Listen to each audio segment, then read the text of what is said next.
Olá pessoal, eu quero falar com vocês de uma forma bem objetiva sobre esse caso dos criminosos que quebraram o sigilo do ex-juiz Sérgio Moro, do ministro Sérgio Moro, e roubaram parte das suas conversas e estão divulgando.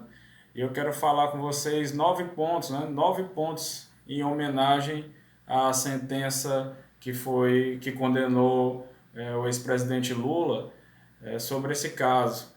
E algumas coisas que eu vou falar você já deve saber, outras talvez você não saiba, então fica à vontade até para adiantar o vídeo e olhar alguma coisa que você talvez ainda não saiba. E a primeira coisa é que não se tratam de vazamentos. Vazamentos ocorrem quando nós temos aí escutas lícitas autorizadas pela justiça que são liberadas para jornalistas de uma forma às vezes até questionável. O que nós temos aí é roubo, invasão do sigilo telefônico de uma das maiores autoridades do país, do ministro da Justiça, e isso tem que ser tratado como caso de segurança nacional. É um crime terrível cometido contra a nossa nação. Em segundo lugar, o dono do site que divulgou essas conversas roubadas é Glenn Greenwald, né, que é um acusado de espionagem nos Estados Unidos e no Reino Unido, que agiu em conluio com Edward Snowden, aquele que roubou dados, espionou dados de segurança nacional dos Estados Unidos e fugiu para a Rússia. Esse Glenn Greenwald é amigo do Lula e é casado com Davi Miranda, o deputado do PSOL que assumiu a vaga no lugar de João Willis, que também é do PSOL, e que são do mesmo partido do Adélio Bispo, né, que deu a facada no Bolsonaro. Então é gente bastante perigosa e eles andam dizendo que tem mais conversa e vão continuar divulgando, ou seja, eles continuam afrontando a justiça do nosso país e as instituições. É gente ligada ao Lula, são pessoas que já desde antes, né, há um bom tempo, criticam o Moro e defendem a inocência do Lula.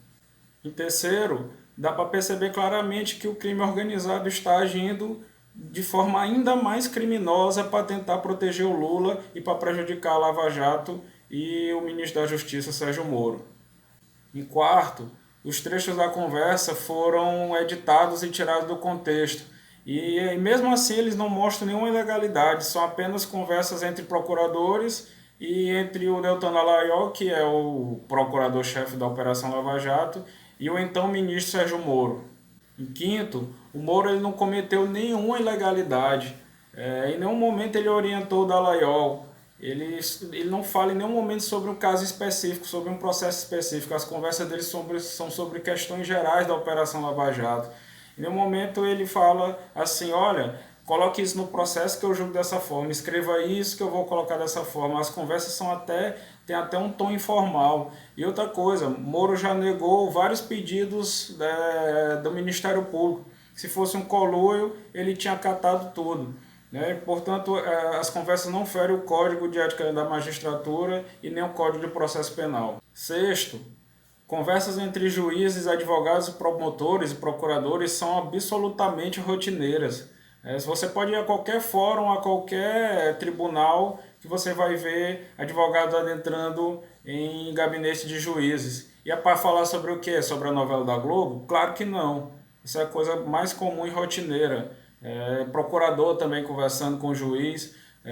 Aliás, até acordos são conversados às vezes informalmente, depois são formalizados e colocados no papel.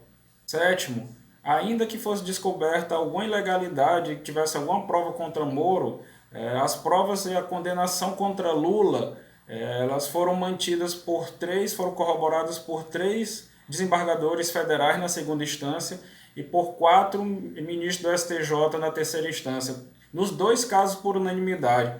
Então, as provas e a condenação contra Lula já foram ratificadas em três instâncias da nossa justiça. E oitavo, tem gente querendo comparar esse roubo das conversas do Moro com o caso dos áudios entre Lula e Dilma, né?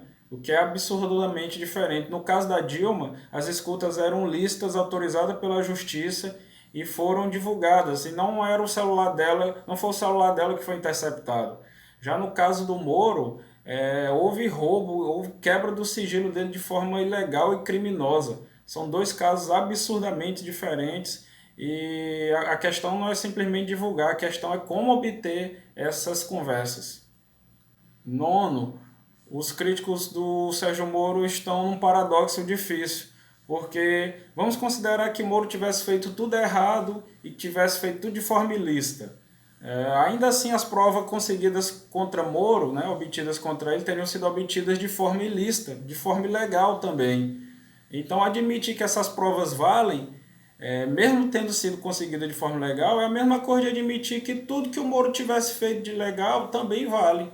Ora, se a gente pode considerar legal, se a gente pode considerar como válida provas obtidas contra Moro de forma ilegal, então tudo que o Moro tiver feito de ilegal e de ilícito contra o Lula também vale. Então isso é um paradoxo, é uma coisa que coloca em xeque a credibilidade mais ainda dessas conversas roubadas, da forma como foram obtidas, e mostra que é um ato criminoso contra Moro que não tem como prosperar.